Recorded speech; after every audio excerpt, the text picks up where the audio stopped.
angkat, kita konseptualisasi nelayan miskin. Kemiskinan nelayan adalah problem di negara-negara berkembang. Itu kan isu konsep. Nah, ketika kita menuliskan seperti itu, orang itu, oh iya ya, tertarik. Tapi bayangkan kalau dimulai bahwa Indonesia adalah negara dengan luas lautan yang sekian. Orang keburu malas bacanya. Gitu. Gitu ya. Tidak menarik perhatian. Introduction itu bagian penting. Bagian penting untuk apa? Untuk menarik minat orang membaca. Karena kalau yang lain juga penting, tapi ada fungsinya berbeda-beda. Introduction itu menarik perhatian orang untuk membaca terus.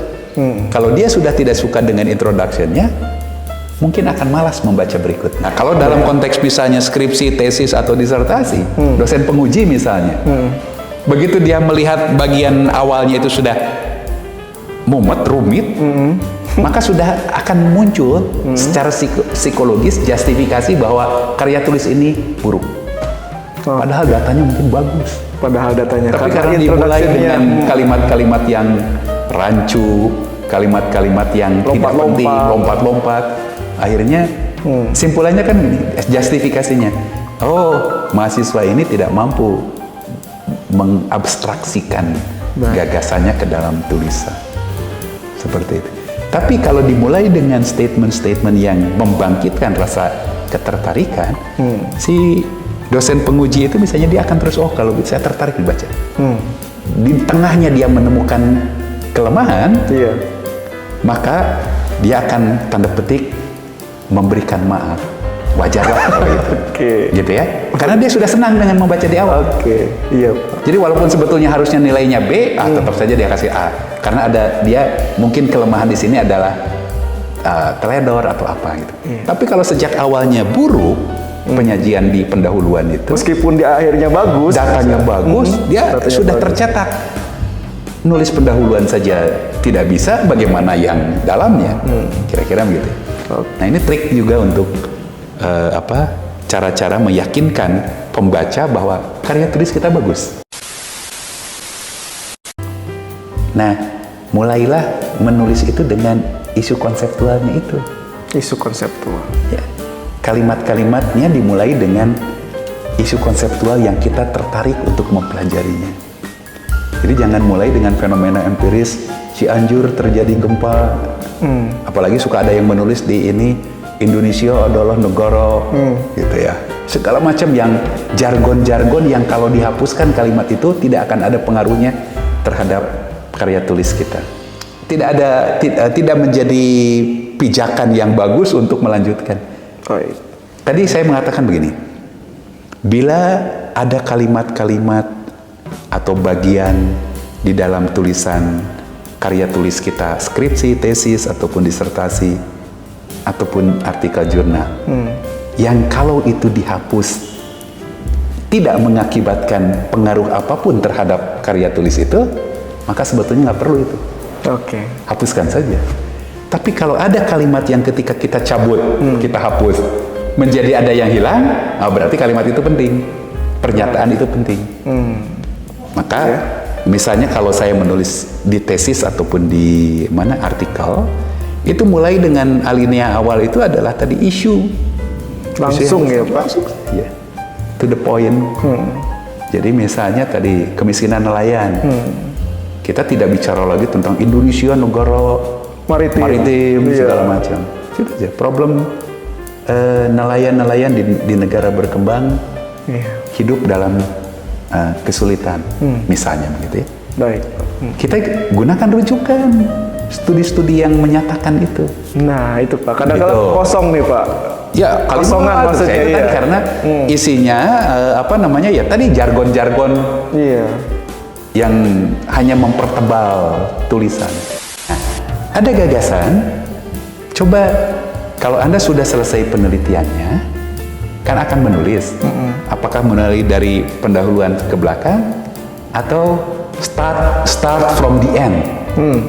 Mulai dari akhir. Akhir itu apa? Simpulan.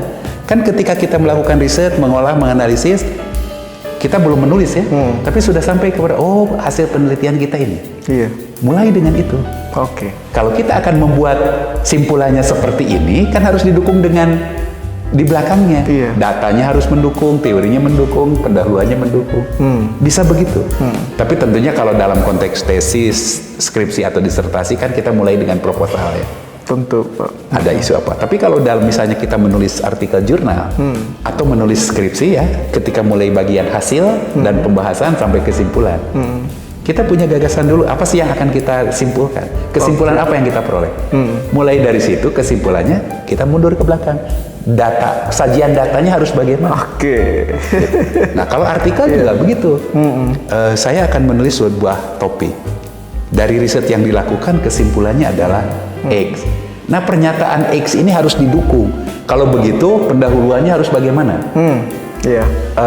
Kalau ada teori yang diuraikan harus bagaimana? Dan termasuk metode dan hasil. Baik. Karena jangan sampai nanti ada problem penelitian, teori, data, kesimpulannya lain lagi. Kan suka ada begitu. Iya, Pak. Atau ada istilah simpulan yang disebutkan jump to the conclusion. Melompat tanpa ada uraian data. Jadi kalau kita sudah tahu apa simpulannya, oh berarti saya harus menyajikan data ini, data ini, data. Dan topik penelitian ini ketika dirumuskan menjadi judul penelitian atau judul skripsi, tesis maupun disertasi. Ini seringkali juga masih menjadi penuh perjuangan ya, karena seringkali ada penolakan-penolakan misalnya dari dosen pembimbing terhadap judul. Bagaimana sih judul yang baik? Bagaimana judul yang langsung diterima misalnya, atau ya judul seperti apa yang menarik dalam suatu penelitian? Iya. Kalau kita telusuri lagi tadi, langkah-langkah penelitian yang pertama adalah mengidentifikasi masalah.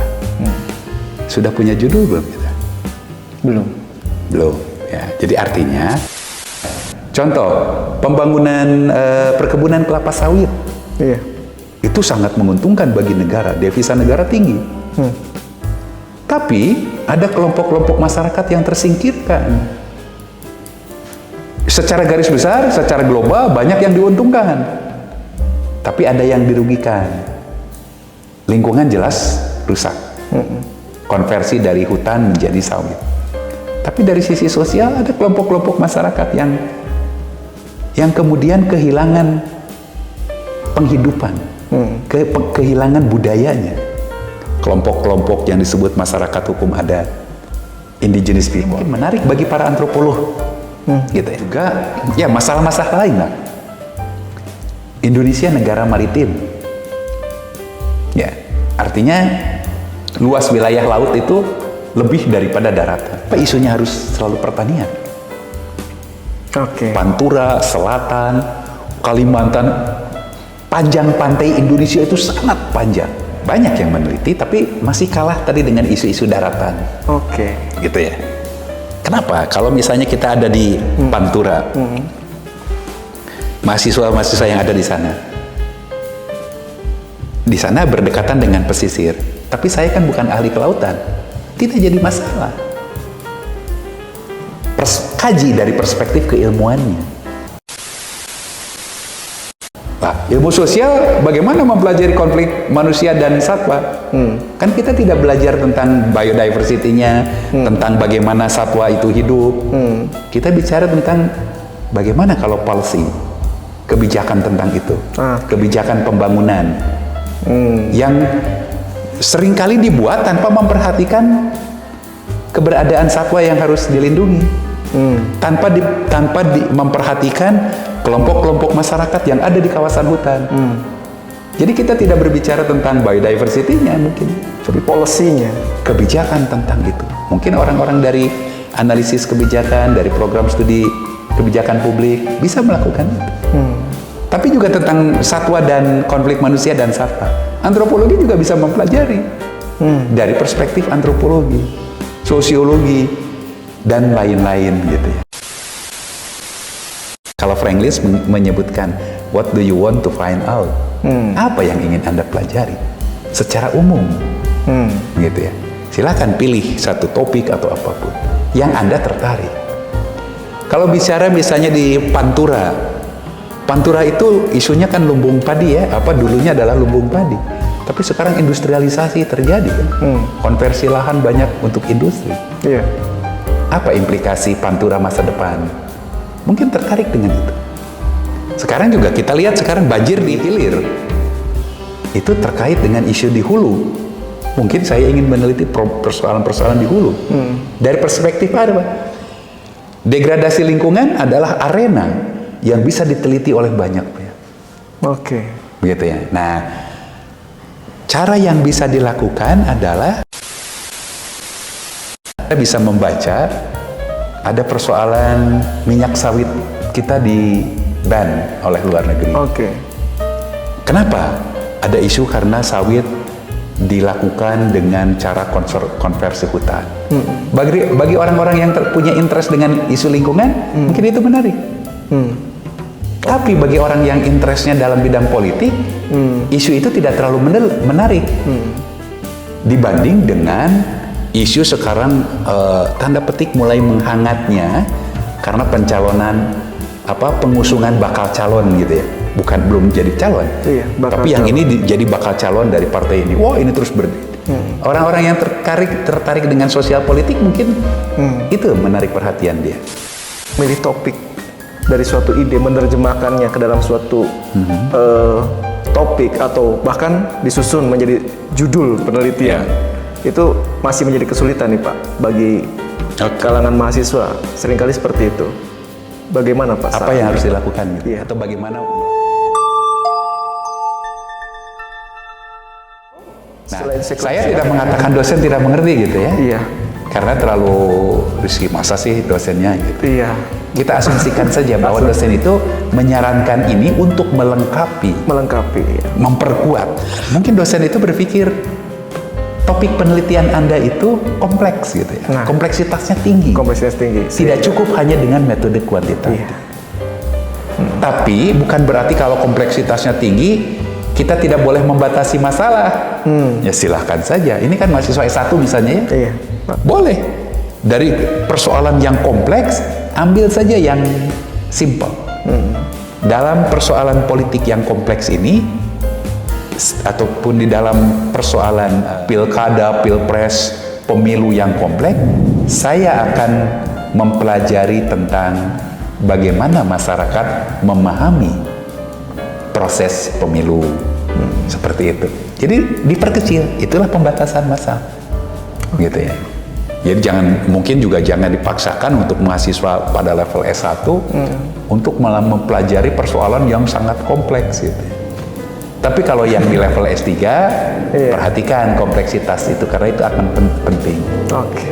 S2 di tengah-tengah lah gitu ya. Kita melihat fenomena secara empiris, Pak. Lalu kadangkala kita juga masih kesulitan. Iya, idenya ada, tetapi memilih topik dari suatu ide, menerjemahkannya ke dalam suatu topik atau bahkan disusun menjadi judul penelitian, itu masih menjadi kesulitan nih Pak bagi kalangan mahasiswa. Seringkali seperti itu. Bagaimana Pak? Apa yang harus dilakukan gitu? Atau bagaimana melakukan memilih topik gitu? Iya. Oke.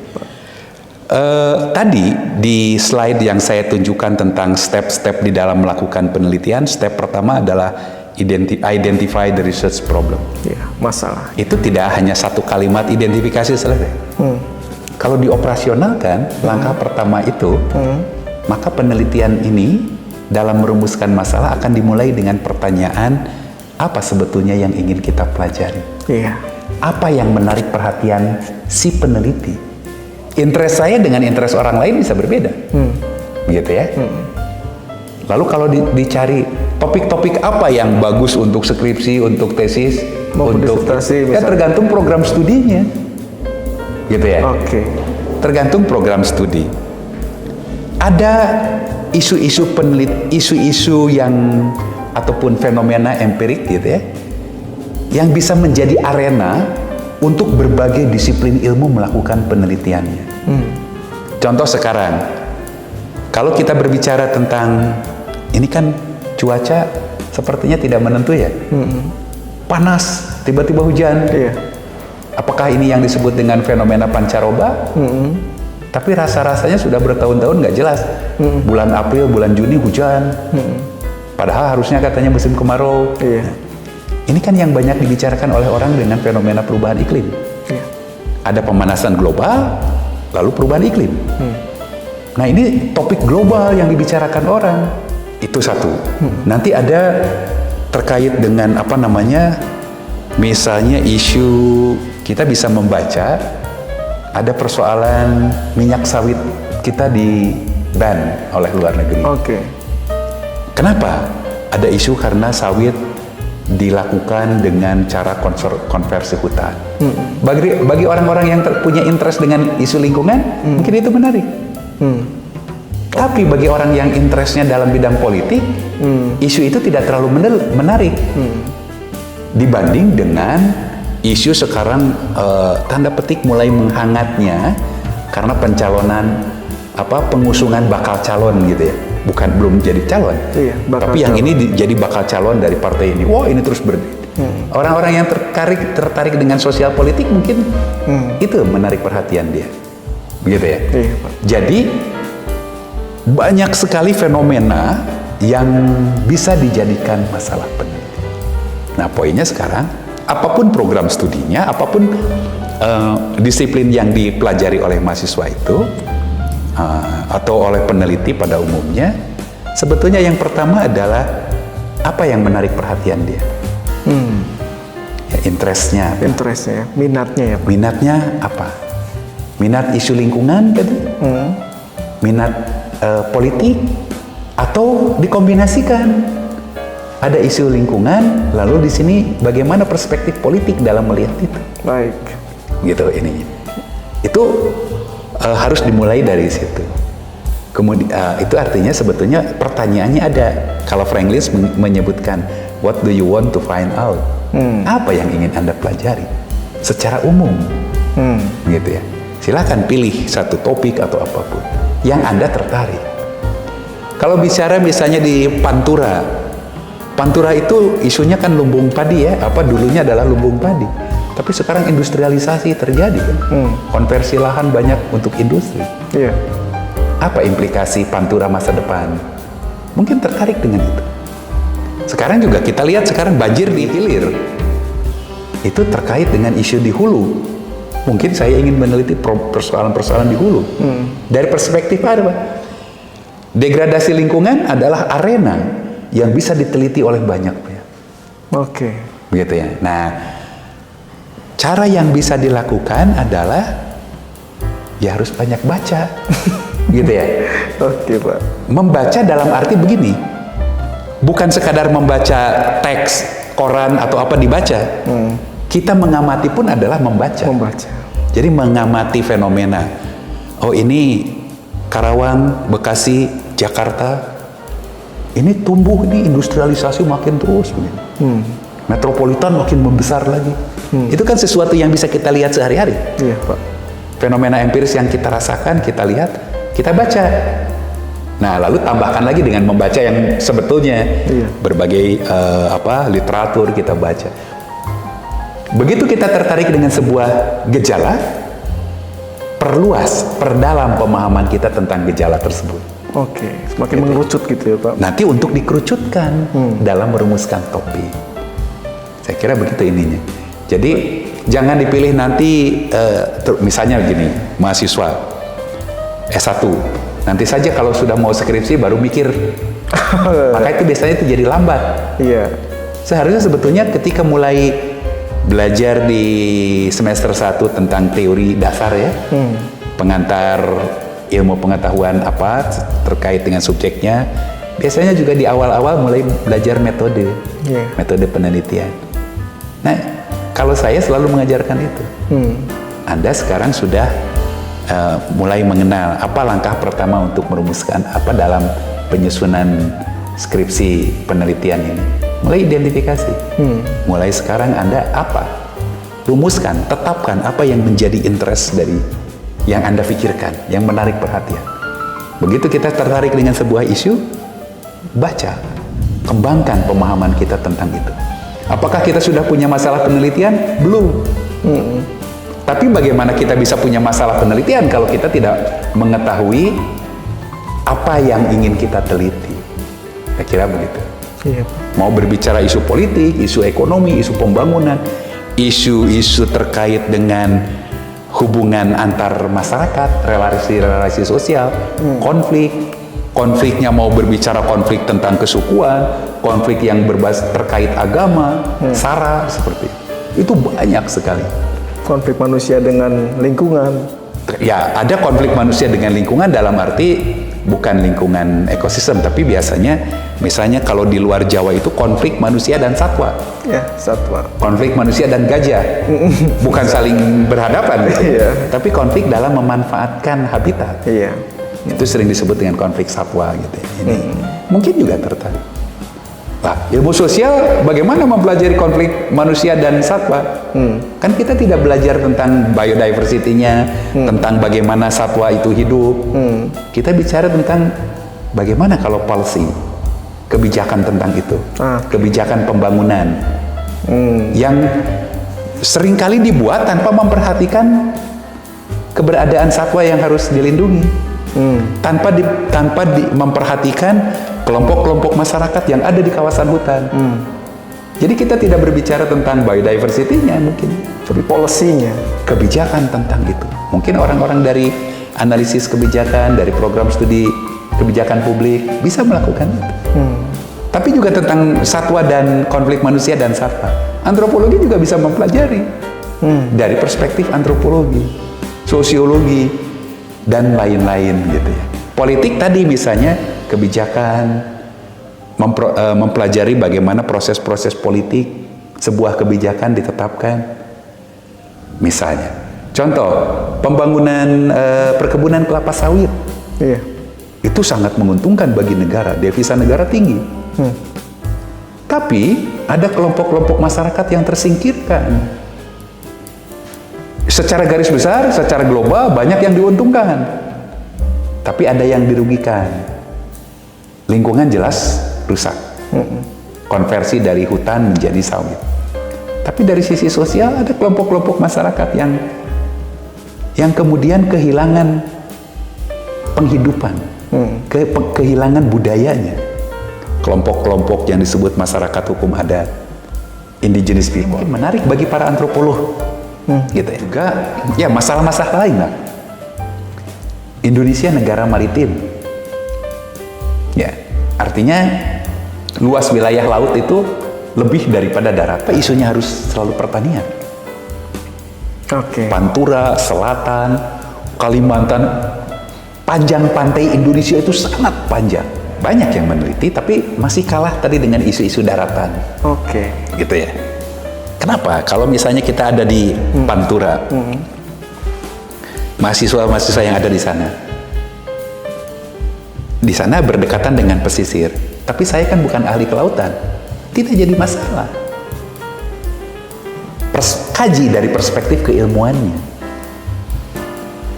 Kalau tadi misalnya kebijakan publik, kan kebijakan publik itu bukan hanya sekedar pembangunan desa. Desa itu ada karakteristik desa daratan, ada desa pesisir. Baik Pak, ketika ide sudah digali dengan begitu banyaknya fenomena dan dikaitkan dengan program studi kita atau keilmuan, latar belakang keilmuan kita dari mana kan begitu Pak, lalu menjadi suatu topik penelitian. Dan topik penelitian ini ketika dirumuskan menjadi judul penelitian atau judul skripsi, tesis maupun disertasi. Ini seringkali juga masih menjadi penuh perjuangan ya, karena seringkali ada penolakan misalnya dari dosen pembimbing terhadap judul. Bagaimana sih judul yang baik, bagaimana judul yang langsung diterima misalnya, atau ya judul seperti apa yang menarik dalam suatu penelitian begitu Pak. Iya, kalau kita telusuri lagi tadi, langkah-langkah penelitian yang pertama adalah mengidentifikasi masalah. Sudah punya judul belum kita? Belum. Belum, ya. Jadi artinya judul itu nantilah belakangan. Oke. Yang pertama adalah rumuskan topik isu penelitiannya. Gitu. Nah, ketika mahasiswa mengusulkan judul lalu ditolak, itu kan suka ada permintaan masukkan judul penelitian. Mahasiswa belum membaca, belum apa, baru tahu sedikit, lalu bikin judul. Akhirnya ditolak judul. Prosesnya harusnya secara normatif gitu ya, harusnya mulai dengan apa yang ingin Anda pelajari. Jadi si mahasiswa itu ketika diminta oleh program studi, dia memasukkan secara singkat apa yang ingin dipelajarinya, gitu ya. Fenomena apa yang menarik perhatian dia dan apa yang ingin dipelajarinya. Setelah itu nanti terbangun, baru nanti judul dibuat. Gitu. Jadi mahasiswa jangan diminta untuk memasukkan judul. Yang diminta adalah masukkan deskripsi singkat tentang apa yang akan Anda teliti, yang akan diteliti oleh mahasiswa. Fenomena apa yang menarik perhatian dan kemudian pada aspek apa. Karena untuk merumuskan itu kan tadi tahapannya banyak, bahwa dia harus mempelajari fenomena empiris. Ketika dia kalau berangkatnya dari fenomena empiris, dia harus melihat, mengumpulkan informasi, mengumpulkan literatur yang mendukung fenomena empiris tersebut, kemudian mengkonseptualisasikan ya dari fenomena itu ke dalam gagasan penelitian. Jadi konseptualisasi isu penelitian. Itu kalau di S1 bisa langsung ke pertanyaan penelitian. Tapi kalau tadi saya selalu merujuk pada titik ekstrim yang lain di tingkat S3. Ketika kita sudah tertarik dengan sebuah fenomena lalu mengkonseptualisasi permasalahan itu, belum tentu itu rumusan masalah yang tepat yang bisa kita teliti. Karena tuntutan untuk S3 itu kan harus bukan novelty. Maka dia harus mempelajari literatur terdahulu, penelitian-penelitian terdahulu. Baru dia merumuskan masalah. Nah, saya kira begitu ya. Nah, kalau mahasiswa diminta mungkin brief secara singkat tentang apa fenomena yang menarik, dan dari situ nanti akan dirumuskan judul. Jadi judul itu mungkin bisa nanti terakhir setelah penelitian ini dirumuskan, rencana proposalnya, judul apa yang tepat, apa yang tepat untuk memberi judul, apa yang tepat untuk penelitian itu. Jadi jangan diminta judul padahal belum tahu apa yang akan dilakukan. Sehingga nanti mahasiswa kemudian hanya akan menuliskan dengan mencontoh skripsi, tesis atau disertasi yang ada, bikinlah judul seperti itu. Nah, kemudian tentang judul yang bagaimana yang tepat. Ada yang mengatakan harus menunjukkan hubungan sebab akibat variabel-variabel yang diteliti, gitu ya. Ada yang mengatakan tidak perlu, misalnya. Judul itu saya masih ingat, misalnya kalau saya meneliti untuk skripsi saya melakukan riset di tahun 86 sampai lulus di 87 gitu ya. Judul skripsinya Transmigrasi Bedol Desa. Lalu anak judulnya dalam kurung studi tentang adaptasi sosial dan seterusnya. Hanya begitu. Jadi judul itu atraktif gitu ya. Harus menarik perhatian orang. Jadi kalau judulnya pengaruh X terhadap Y, pengaruh pelatihan terhadap kinerja, tidak salah. Tapi tadi mungkin tidak menarik perhatian. Tapi saya memberikan judul pada waktu itu, pembimbing saya menyarankan sudah saja, karena saya meneliti tentang masyarakat kelompok transmigran yang dipindahkan secara bedol desa. Judulnya adalah transmigrasi bedol desa. Baru anak judulnya studi tentang adaptasi sosial dan seterusnya. Jadi orang begitu judul utamanya transmigrasi bedol desa, 3 kata, nah ini apa ini, gitu ya. Jadi orang tertarik. Nah ini juga terkait pemberian, membuat judul itu harus atraktif. Misalnya kalau kita menulis artikel di jurnal. Kalau judul artikel itu pengaruh A terhadap B, sangat mungkin ditolak oleh editor. Karena tidak menimbulkan keingintahuan dari pembaca. Tapi ada judul itu yang sepertinya bukan judul tapi dalam bentuk pertanyaan. Dari sini ke sini. Judulnya itu seperti itu. Jadi si pembaca ini begitu melihat judulnya seperti itu, tertarik, ini apa ini? Nah, gitu. Jadi menimbulkan curiosity. Contoh misalnya, banyak sekali ya kalau saya memberikan contoh tentang judul dalam artikel. Ini sebetulnya implikasi dari disertasi. Disertasi saya tentang judulnya adalah Establishing a Community-Based Watershed Management. Judulnya adalah membangun sebuah sistem pengelolaan daerah aliran sungai yang berbasis komunitas, gitu ininya. Jadi tidak berbicara faktor yang mempengaruhi, seperti itu. Tapi itu kan juga tergantung kepada kebiasaan di tempat masing-masing, gitu ya. Kalau waktu pengalaman saya tadi menyusun disertasi, alhamdulillah saya punya kesempatan di luar. Judul sepertinya cair, silahkan kepada penulis seefektif mungkin yang bisa menarik perhatian orang, kreatif gitu. Nah kalau artikel apalagi gitu ya. Karena kita harus tanda petik judul-judul artikel ilmiah itu bahkan ada yang bombastis gitu ininya, supaya orang mau membaca gitu. Gitu ininya. Tapi memang kebiasaan setempat itu kalau tidak ada hubungan antara variabel itu tidak bisa, jadi nggak bisa disalahkan. Hanya ketika mungkin untuk para pengelola di program studi ini biasanya Pak, ketika judul diminta di awal gitu ya dari mahasiswa, apalagi mahasiswa S1 mungkin ya, yang nampaknya itu akan cukup menyulitkan ya Pak ya. Kalau saya sarankan adalah jangan diminta judul, tapi topik penelitian, isu apa yang menarik perhatian, dan berikan deskripsi singkat, uraian singkat tentang apa yang akan ditelitinya.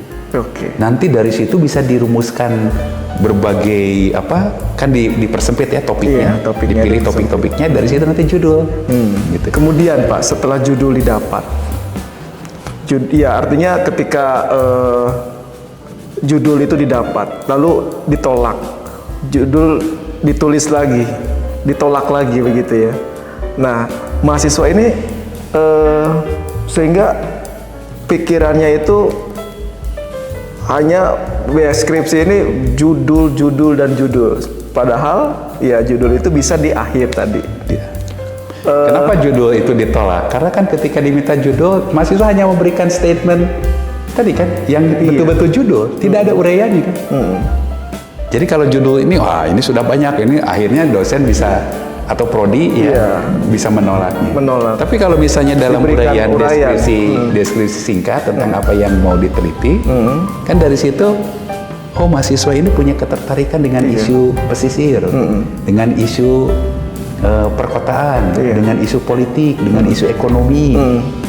Nah, jadi bukan untuk ditolak, tapi dari situ bisa diarahkan. Oh, Anda nanti, nah begitu. Jadi prosesnya mungkin juga harus memperhatikan pedagogi ya.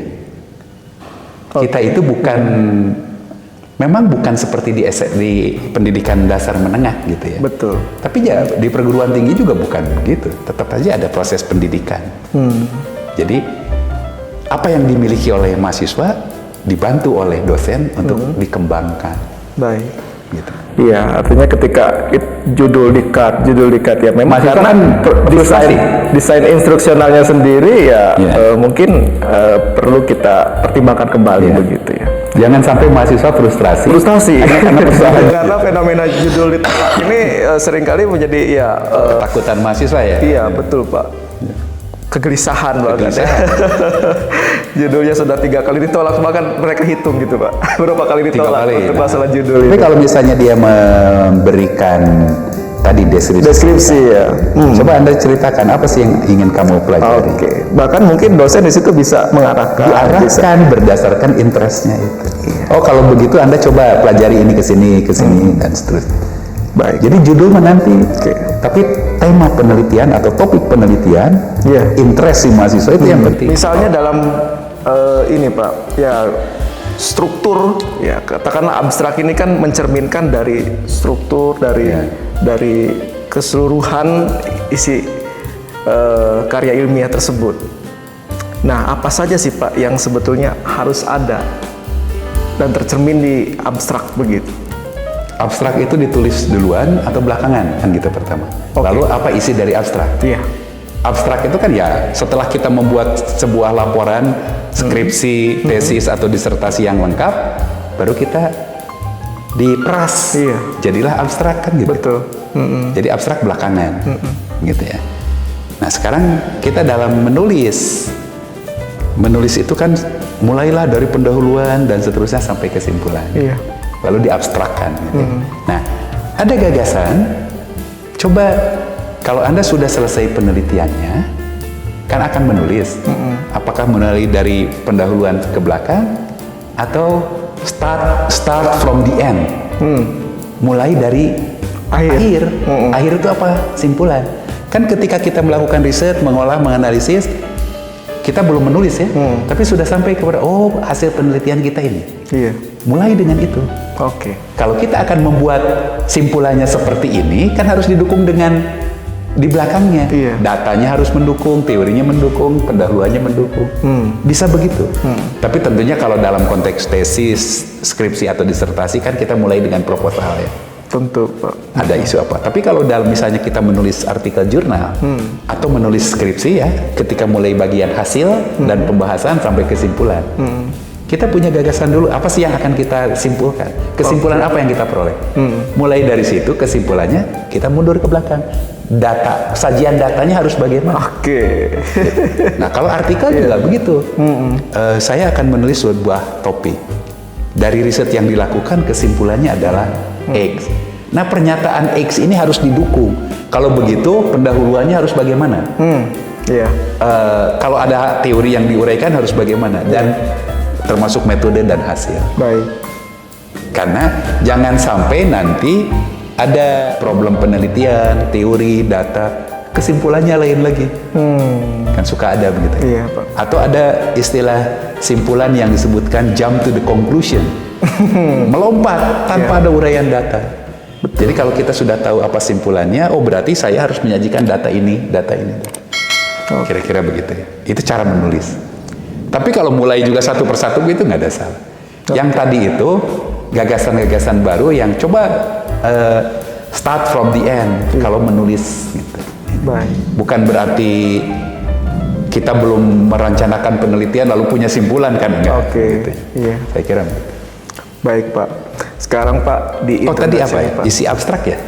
Poin-poin abstrak. Poin Iya. abstrak. Oke. Apa Kalau saja, misalnya Pak, yang harus tadi tercermin? kita sudah menulis skripsi, tesis atau disertasi, kan kita berarti kita selesai dengan introduction, dengan pendahuluan sampai ke rumusan masalah, latar belakang dan rumusan masalah, lalu masuk ke konsep teori, membangun kerangka pikir, lalu hasil pembahasan dan kesimpulan. Iya. Poin-poin itu yang harus ada ketika di abstrak. Abstrak itu nanti bergantung ya jumlah katanya. Betul. Kalau di dalam disertasi berapa kata misalnya, ada yang membatasi 250. Tapi kalau menulis artikel, ada yang 250, ada yang bisa lebih singkat. Bisa lebih singkat. Saya pernah menulis artikel, si jurnalnya meminta hanya 100 kata. 100 kata. Nah, misalnya begitu ya. Tapi apa yang harus ada di dalam jurnal? Secara normatif dia berbicara bagian-bagian awal abstrak itu maksud saya ya adalah problem penelitian, isu yang kita angkat. Oke. Bagian awalnya ya. Kalimat-kalimat awal itu berbicara tentang problem penelitian. Baik.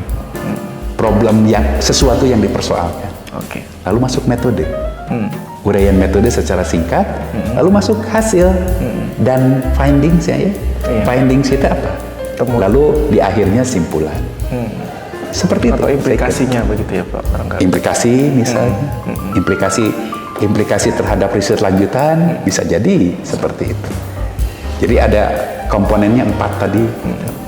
Jadi persoalan, pokok persoalan, hal-hal yang dipersoalkan, kemudian metode, findings, dan simpulan. Ada yang kemudian simpulan enggak, finding saja katanya. Gitu. Iya. Silakan. Kalau saya sih selalu memasukkan simpulan dari penelitian ini apa. Baik, Pak. Dan kemudian cara penulisannya. Apakah sejumlah kata yang jumlahnya 250 atau berapapun itu karena ada 4 komponen menjadi 4 alinea atau disatukan? Nah, kita lihat lingkungnya. Iya. Ya. Gayanya. Gaya apa, selingkungnya. Pak? Kalau di jurnal biasanya 1 paragraf. Satu paragraf. Jadi dari mulai bagian awal ke metode itu nyambung saja terus. Iya. Gitu. Tapi ada juga yang dipisah-pisah. Ada juga yang dipisah, tapi ya kita lihat itu. Betul. Ya, ya. Bagaimana dengan latar belakang penelitian, Pak? Introduction. Oke. Sebetulnya kalau tadi ini konteks untuk level S3 atau S2 ya. Ya. Karena S2, tadi saya S3. mengatakan kita pasti mulai dari fenomena. Ya. Fenomena ada yang konseptual, ada yang teoritis. Lalu fenomena konseptual atau fenomena teoritis ini dan atau empiris kita konseptualisasi. Nah, mulailah menulis itu dengan isu konseptualnya itu. Isu konseptual. Ya. Kalimat-kalimatnya dimulai dengan isu konseptual yang kita tertarik untuk mempelajarinya. Jadi jangan mulai dengan fenomena empiris, Cianjur terjadi gempa.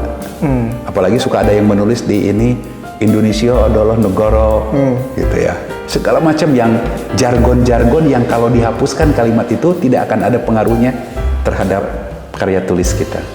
Tidak menjadi pijakan yang bagus untuk melanjutkan. Baik. Tadi saya mengatakan begini, bila ada kalimat-kalimat atau bagian di dalam tulisan karya tulis kita, skripsi, tesis, ataupun disertasi, ataupun artikel jurnal, yang kalau itu dihapus tidak mengakibatkan pengaruh apapun terhadap karya tulis itu, maka sebetulnya nggak perlu itu. Oke. Hapuskan saja. Tapi kalau ada kalimat yang ketika kita cabut, kita hapus, menjadi ada yang hilang, berarti kalimat itu penting, pernyataan itu penting. Maka misalnya kalau saya menulis di tesis ataupun di mana artikel, itu mulai dengan alinea awal itu adalah tadi isu. Langsung ya, Pak? Langsung ya. To the point. Jadi misalnya tadi kemiskinan nelayan. Kita tidak bicara lagi tentang Indonesia negara maritim segala macam. Itu aja. Problem nelayan-nelayan di negara berkembang hidup dalam kesulitan, misalnya begitu ya. Baik. Kita gunakan rujukan studi-studi yang menyatakan itu. Nah itu Pak, kadang-kadang Gitu. kosong nih Pak. Ya, Kosongan maksudnya, itu kan iya. karena isinya ya tadi jargon-jargon Iya. yang hanya mempertebal tulisan. Klaim-klaim ya isinya, tanpa di empirisnya atau katakanlah ya referensi dalam Ya, oke. Jadi tadi mulai dengan isu, nah tapi isu itu kemudian jangan isu yang tanda petik seolah-olah subjektif. Dukung dengan fakta. Fakta itu bukan hasil penelitian. Kalau kita misalnya berbicara tentang nelayan adalah problem kemiskinan di nelayan itu sedemikian akut, apa faktanya? Kita tunjukkan misalnya hasil sensus yang dilakukan oleh BPS, sekian persen miskin, daerah ini miskin dan seterusnya. Itu bisa jadi untuk memperkuat klaim kita bahwa ada problem dengan nelayan, yaitu problem kemiskinan.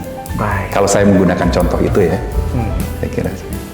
Oke. Jadi bagian latar belakang itu tidak harus panjang-panjang, begitu ya. Yang penting dia menjelaskan apa isu konseptual yang akan kita persoalkan. Ya. Iya. Kemudian kalau penelitian yang S3 tadi saya katakan ekstrimnya, tunjukkan riset-riset terdahulu Baik. untuk menemukan gapnya, karena disitulah potensi novelty penelitian kita ada. Nah, kemudian rumusan masalah. Jadi apa yang harus ada di latar belakang itu tadi fenomena yang kita konseptualisasikan menjadi persoalan penelitian dan dibandingkan didukung dengan literatur, dibandingkan dengan penelitian-penelitian terdahulu untuk menunjukkan apakah ada gap atau tidak. Apakah gap itu harus dinyatakan, oh gapnya ini, ya tidak sevulgar itulah, tidak harus seperti itu. Baik. Jadi tanpa harus mengatakan bahwa ini gapnya, ketika kita menguraikan sebetulnya kita sedang berbicara gap. Oke. Ketika kita menunjukkan novelty, tidak harus mengatakan novelty dari penelitian ini misalnya begitu. Iya. Ketika kita menunjukkan, membandingkan dengan literatur penelitian terdahulu, lalu kita menunjukkan ada gap, ada celah, bahwa ada isu yang belum banyak dikaji, Iya. yang menurut ini sebetulnya penting, menurut literatur tertentu sebenarnya penting. Itu adalah gap. Tanpa menuliskan inilah gap penelitian. Tanpa menuliskan ini novelty penelitian. Artinya penunjukan ini gap, ini novelty-nya itu yang enggak ya Pak, tetapi Tidak perlu. bagaimana mengelola, ya artinya membangun kalimat itu agar menjadi diskusi yang Ya. Dengan tanpa menuliskan, sebetulnya pembaca tahu itulah novelty-nya. itu novelty-nya, itu gap-nya. Kira-kira. Ya tadi ketika misalnya introduction ya menjadi sangat juga, ini kadang menjadi tolok ukur gitu Pak. Suatu karya ilmiah ini menarik atau bahkan ya istilahnya bagaimana kapasitas penulis mencerminkan sampai seperti itu ya Pak ya, itu di introduction gitu, Introduction mulai dengan kalimat yang tadi statement isu konseptual. isu konseptual. Kalau kita sudah menemukan Indramayu, Cirebon ini miskin-miskin, kita angkat, kita konseptualisasi nelayan miskin. Kemiskinan nelayan adalah problem di negara-negara berkembang. Itu kan isu konsep. Oke. Nah, ketika kita menuliskan seperti itu, orang itu, oh iya ya, tertarik. Tapi bayangkan kalau dimulai bahwa Indonesia adalah negara dengan luas lautan yang sekian. Orang keburu malas bacanya, gitu. Gitu ya. Tidak menarik perhatian. Oke. Introduction itu bagian penting. Bagian penting untuk apa? Untuk menarik minat orang membaca. Karena kalau yang lain juga penting, tapi ada fungsinya berbeda-beda. Introduction itu menarik perhatian orang untuk membaca terus. Kalau dia sudah tidak suka dengan introduction-nya, mungkin akan malas membaca berikutnya. Baik. Nggak jelas nih ini. Iya. Ya sudah, tutup saja. Oke. Nah, kalau dalam konteks misalnya skripsi, tesis, atau disertasi, dosen penguji misalnya, begitu dia melihat bagian awalnya itu sudah mumet, rumit, maka sudah akan muncul secara psikologis justifikasi bahwa karya tulis ini buruk. Padahal datanya mungkin bagus. Padahal datanya. Tapi karena dimulai dengan kalimat-kalimat yang rancu, kalimat-kalimat yang tidak penting, lompat-lompat, akhirnya simpulannya kan gini, justifikasinya. Oh, mahasiswa ini tidak mampu mengabstraksikan gagasannya ke dalam tulisan. Seperti itu. Tapi kalau dimulai dengan statement-statement yang membangkitkan rasa ketertarikan, si dosen penguji itu misalnya dia akan terus, oh kalau saya tertarik dibaca. Di tengahnya dia menemukan kelemahan, maka dia akan tanda petik memberikan maaf. Wajarlah kalau itu. Gitu ya. Karena dia sudah senang dengan membaca di awal. Iya Pak. Jadi walaupun sebetulnya harusnya nilainya B, tetap saja dia kasih A. Karena ada dia mungkin kelemahan di sini adalah teledor atau apa gitu. Tapi kalau sejak awalnya buruk penyajian di pendahuluan itu, Meskipun di akhirnya bagus, datanya bagus, dia sudah tercetak. Nulis pendahuluan saja tidak bisa, bagaimana yang dalamnya? Kira-kira begitu. Nah, ini trik juga untuk cara-cara meyakinkan pembaca bahwa karya tulis kita bagus. Baik. Subheading tersendiri, misalnya tadi kaitannya dengan penelitian terdahulu gitu, dimunculkan jadi tersendiri. Nggak Apakah perlu disubheadingkan? Tergantung kebiasaan di mana kita berada, gitu ya. Iya. Kalau kita mau baca artikel jurnal, latar belakang, introduction, pernah tidak kita menunjukkan previous studies? Iya. Tidak. Judulnya ya, Betul. Tapi isinya ada. Iya. Isinya Jadi itu yang saya ya, katakan. referensi. Apakah harus diberikan judul? Pertama adalah tergantung kebiasaan, tapi sebetulnya tidak. Tidak harus. Sebetulnya previous studies ini perlu dituliskan sebagai suatu subheading tersendiri atau bagaimana Pak? Tentuannya Yang harus ada. Yang penting adalah ada previous study. Kita diberi judul, menjadi subjudul dari pendahuluan, Iya. bisa juga tidak. Melekat saja dengan fenomena yang ingin dipelajari. Gitu ya. Karena yang penting adalah penelitian-penelitian terdahulu itu untuk menunjukkan, memetakan pengetahuan apa saja yang pernah dilakukan. Penelitian apa saja yang pernah dilakukan. Karena tujuannya adalah tadi untuk menunjukkan celah, gap yang akan menjadi potensi novelty dari penelitian kita. Baik. Nah, studi atau studi sebelumnya itu studi terdahulu ya, ada yang mengistilahkan seperti itu. Apakah terdahulu itu artinya dahulu sekali dilakukan atau sebaiknya itu harus yang terbaru ya? Penelitian terdahulu, previous studies. Iya. Apakah yang dahulu Iya. atau yang terbaru juga? Iya. Seandainya kita menulis karya tulis tugas akhir mahasiswa ataupun artikel, sekarang kita menulis sehari yang lalu publish artikel baru, itu adalah penelitian terdahulu. Maksudnya adalah penelitian yang mendahului penelitian kita. Baik. Nah, pertanyaannya sekarang, apa pengertian previous? Harus yang terbaru atau yang lama? Iya. Ada pernyataan mutakhir. Mutakhir itu dari sisi waktu bisa terbaru yang tadi saya contohkan. Baik. Hari kemarin publish ya, itu adalah mutakhir, gitu ya. Maka terkait dengan kemutakhiran ini ada yang mendefinisikan ya 10 tahunan lah kira-kira begitu ya, 5-10 tahun. Oke. Tapi mutakhir ini juga bisa diartikan begini. Topik-topik penelitian yang saya sekarang akan teliti terakhir literaturnya 10 tahun 10 ke belakang. Oke. Itu mutakhir dalam konteks isunya.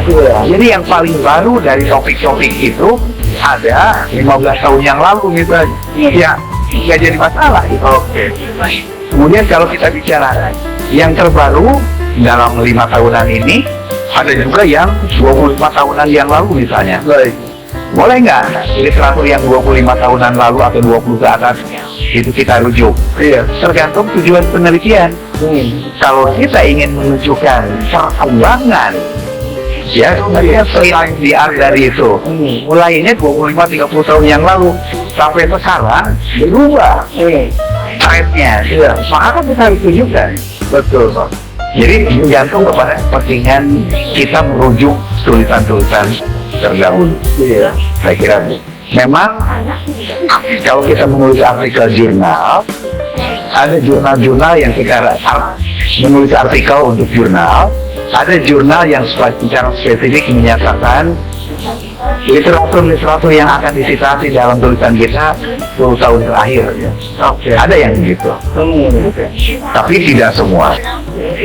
Kenapa saya tanyakan ini, Pak? Karena seringkali kita terjebak dalam istilah-istilah yang ya itu tadi kita terdahulu dimaknai sebagai penelitian yang dahulu. Yang lama. Iya. Oke. Terus juga tadi research problem, masalah penelitian. Bisa jadi seolah-olah masalah penelitian itu harus dicari itu fenomena negatif karena terminologi masalah itu sendiri ya seringkali diasosiasikan dengan asosiasi yang negatif gitu, Pak.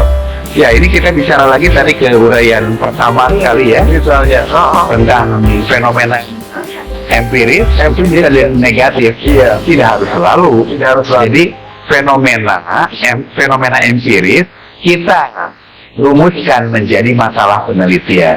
Nah, fenomena empiris ini bisa berupa masalah dalam arti sebenarnya, tapi bisa juga bukan masalah. Kan itu, tadi kita sudah diskusikan ya. betul. Jadi kalau kita mempelajari mempermasalahkan sesuatu yang masalah, maka manfaatnya adalah manfaat dari penelitian ini adalah kita membuat semacam problem solving. Iya. Tapi kalau kita mempermasalahkan sesuatu dari fenomena yang bukan masalah, misalnya success story, kita belajar tentang bagaimana atau kenapa sesuatu itu mencapai hal yang positif. Oke. Bukan sekadar itu sudah sesuai dengan teori, bisa. Oh. Saya kira atau yang netral tadi. Kalau positif jangan cari masalah begitu ya Pak. Kalau kita mempelajari fenomena yang positif, jangan dicari-cari kesalahannya seolah-olah kita menjadi lebih tahu dari mereka. Oke, so tahu gitu ya, so tahu nanti. Kita balik kemukakan bahwa sebuah program itu berhasil, jangan dicari-cari salahnya.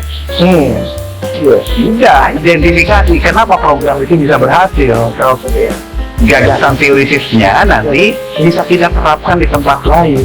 Nah, gitu ya.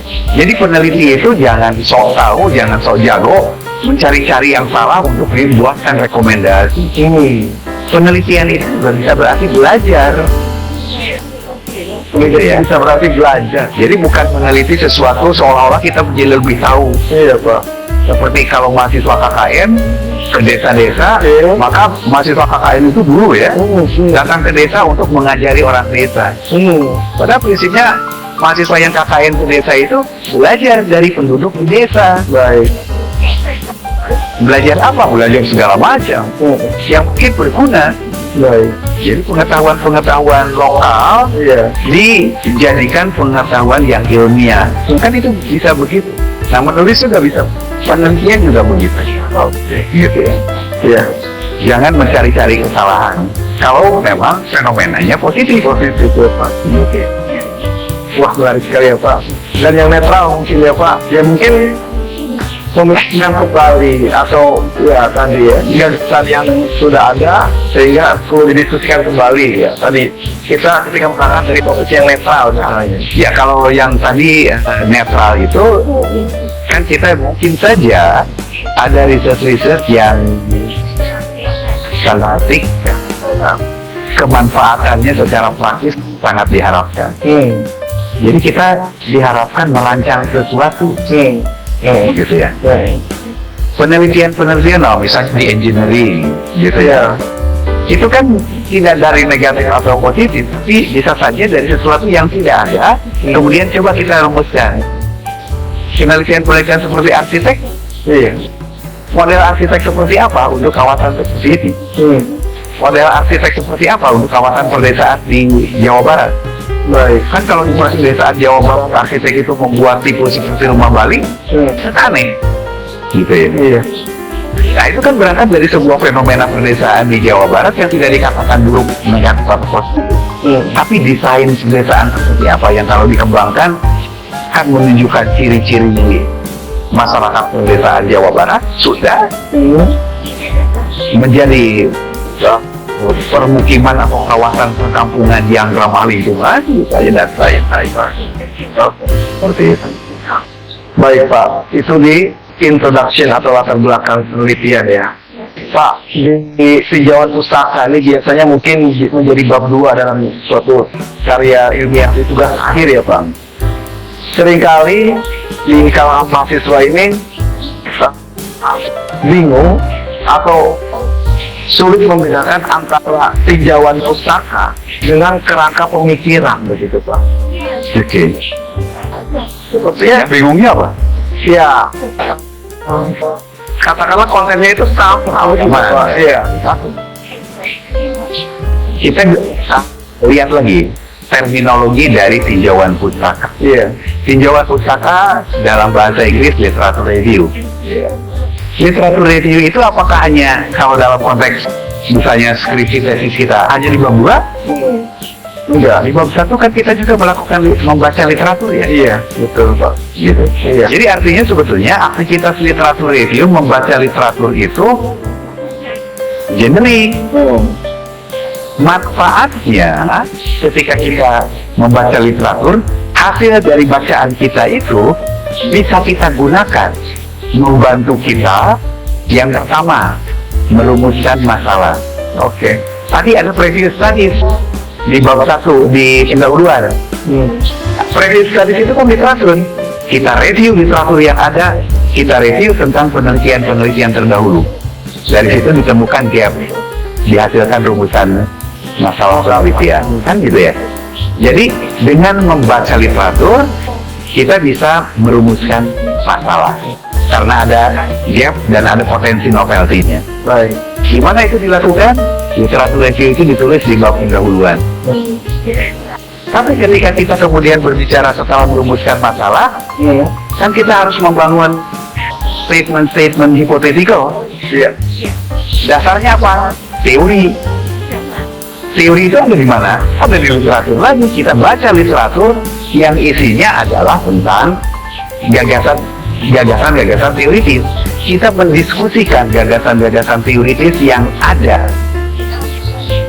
yang bisa kita jadikan dasar untuk merumuskan gagasan teoritis si peneliti. Gagasan teoritis yang ada yang kita diskusikan, kita tulisnya di bagian yang disebut tinjauan pustaka. Oke. Judulnya tinjauan pustaka bisa kita tulis ganti, tapi bisa kita ganti landasan teori, misalnya. Landasan teori yang dijadikan landasan untuk membangun, merumuskan kerangka pikir kita. Jadi kerangka pikir itu apa? Kerangka pikir penelitian itu adalah gagasan-gagasan pemikiran si peneliti yang dirumuskan untuk menjawab atau menjelaskan secara sensatif masalah penelitian. Kerangka pikir ini diturunkan dari diskursus teori atau konsep dan konsep gitu. Jadi kalau kita terbiasa menuliskan bab 2 itu dengan judul tinjauan pustaka, ada dua komponen di situ. Diskursus teori, konsep dan teori. Lalu dari diskursus konsep dan teori itu diturunkan. Diskursus itu menjadi dasar kita merumuskan kerangka pikir kita. Kerangka pikir itu adalah gagasan-gagasan teoritis si peneliti yang dikaitkan dengan masalah penelitian. Gagasan teoritis itu diturunkan dari teori yang pernah ada yang kita diskusikan di bagian sebelumnya. Judulnya mau disebut apa? Terserah. Bab 2 itu mau ditulis sebagai tinjauan pustaka, boleh. Walaupun itu artinya lebih sempit dari literatur review yang kita bicarakan di awal. Bisa juga bab 2 itu kerangka teori, atau landasan teori. Gitu.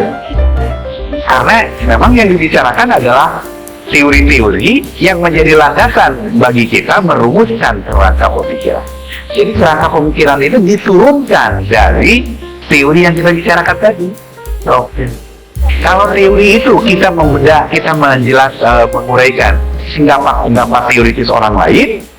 Kalau kerangka pemikiran itu adalah pendapat teoritis kita. Dan itu menjadi tanggung jawab si peneliti. Walaupun gagasannya dipinjam atau diturunkan dari teori-teori orang lain. Saya kira seperti itu.